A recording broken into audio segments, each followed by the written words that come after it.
Have you ever wanted to be a detective and come up with your own theories for different mystery cases or murder cases? Well, that's the role I'm going to be playing today, and I'm going to tell you why I believe in the theory about Madeleine McCann, her disappearance, and why her parents were involved with her disappearance one way or another.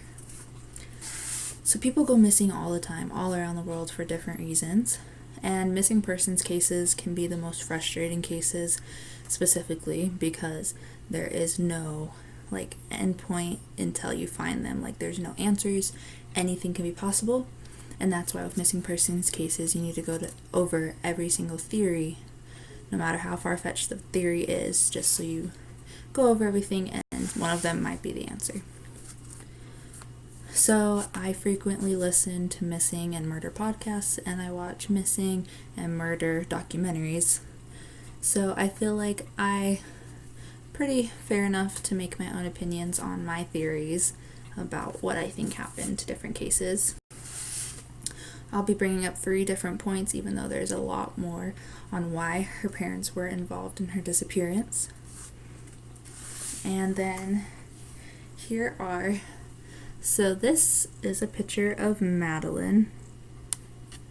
Won't focus very well, but that's a picture of Madeleine. This is a picture of her mom, Kate, who we'll be talking about, and then a picture of her dad, and he is Jerry.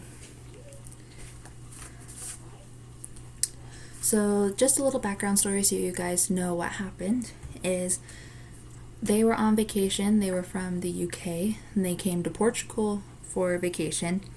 On May 3rd, 2007 is the day Maddie went missing. And her parents were out having dinner with their friends a few hundred yards away from where their hotel room was. And they left their kids in the hotel room all night. They checked on them every so often with their friends. They had, each one took a turn and went to go check on their kids throughout the night.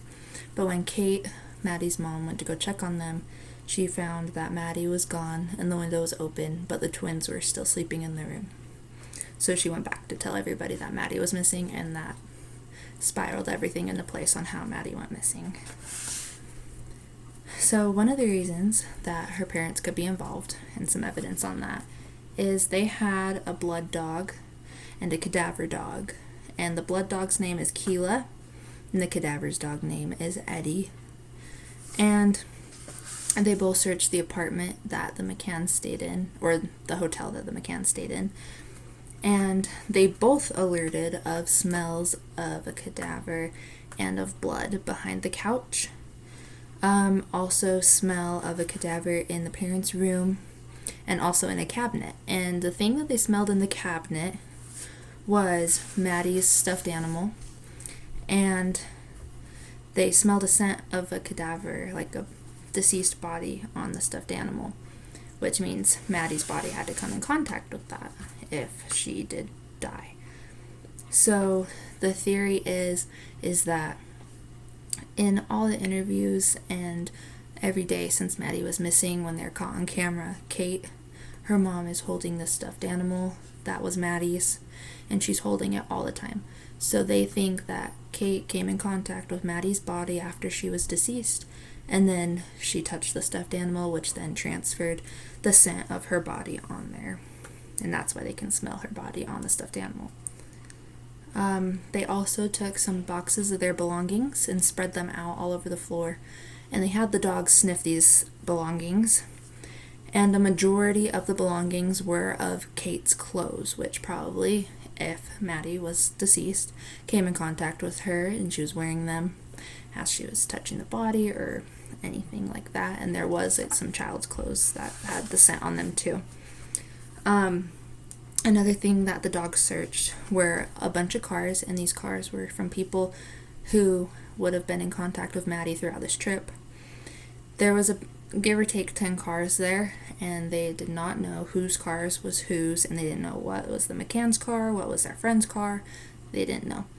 And the dogs were smelling all the cars. Nothing was coming up, no traces of anything, until they got to the Mccan's car. And Eddie alerted a smell of the cadaver on the driver's door, driver's side door of the car. And then they had Keela smell the same car, and the dog smelled of blood in the trunk of the car on the right side. But the thing is that this car that they smelled the scent of the body in and the blood in was rented 25 days after Maddie was missing. So somehow, someway, her blood and her body smell were supposed to be transferred into the car, even though she was nowhere near in contact with the car since she was missing 25 days beforehand. They took samples from behind the couch and of the boot of the car. They took DNA samples, and they sent those off to a forensic science lab for testing, but they weren't able to release any information. There were like some false rumors, but nobody knows if they're true or not, spreading about the DNA. But no like for sure answers thus far, since she's not been found yet. They don't want to release all the information because they want to keep things private to them for the investigation. Another thing that proves that they might have something to do with it is they might have overdosed Maddie with sedatives, and the sedative that and medicine that they are accused of using is called Calpol, and this medicine is frequently used for kids for any kind of pain or fever, but it can also be used for sleeping and helping a child sleep. And then they asked the parents about it, and then they refused to comment on whether they gave her the medicine or not. Another thing showing that they might have gave all their kids this medicine is that just hours after Maddie went missing, there was multiple, like dozens of people coming in and out of the apartment, and they were making a ruckus and screaming and finding things and moving things in the room that these twins were sleeping in. But the twins like slept soundly with not a peep. They didn't wake up once. So that proves that something was like maybe helping them sleep if they weren't waking up. They were 1 year old, so stuff like that would probably wake a 1-year-old up. Kate also was checking on their breathing very frequently, and the theory that they have for that is that she might be like, even if they overdosed Maddie, she might be scared that the same thing would happen to them, so she was checking on them really frequently all the time on their breathing, scared that she might overdose them as well. And then their body language and their way of doing things was a sign also. So when her mom went to go check on Maddie and the twins while she was having dinner with her friends, when she found out Maddie was missing and she thought somebody kidnapped her, she left the twins to sleep in the room that Maddie went missing. And you would think that if her daughter just went missing and she thinks somebody kidnapped her, she would take the twins with her to take them out of that like dangerous situation, and she wouldn't leave the kids in that room where Maddie just went missing. Also, in an interview, they asked Jerry and Kate about the blood that they found in the hotel room, and Jerry got really mad and upset about this, and he started taking off all of his microphones, and he was saying that they just kept asking questions about the investigation, and he wasn't going to comment on that. I'll try to show the video if it shows up pretty clearly, but here is this about him getting angry during the interview. All your questions are about the investigation. And we can't comment on them. We can't answer questions about what are you think is the best thing. I asked about your reaction. Your feeling. Your feeling. We only stick to the official law.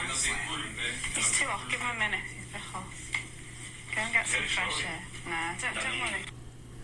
And that's just a little snippet of the interview. Yeah, so there's that. And then another thing about their body language and the things they did was they were finally named suspects, and it's since then been removed that they are not suspects anymore, but they still could be.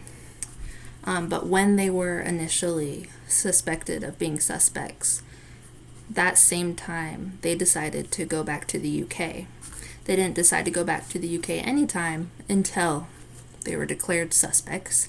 And being a suspect doesn't mean that you're going to be charged of anything, but they went back to the UK and left Portugal, which mostly, if your daughter went missing in a specific area, you wouldn't want to leave that place. You'd want to stay there just in case she's still there and missing there. You could find her easier. And then another thing is her mom said that instead of just saying that Maddie was missing or Maddie wandered off, the first thing that came out of her mouth was, somebody took Maddie, which is usually the last thing you want to think about. It's not the first thing you want to think about, because that's like the worst possible thing that could happen. So it's just weird that that was the first thing that came out of her mouth, is somebody took her, and that's usually not the first thing. During an 11-hour interview with Kate, she refused to answer every single question that they had for her. And when you're answering questions during an interview about your daughter's like disappearance, you would want to answer those in hopes at least one of the answers would lead to something, or even like lead to new evidence or anything. Like anything could help, but she refused to answer everything, which leads the investigation nowhere. So after bringing up the dogs finding sense on things, the medicine and maybe the accidental overdose, their body language and their regular language, they have something to do with her disappearance, and it makes you think twice about people.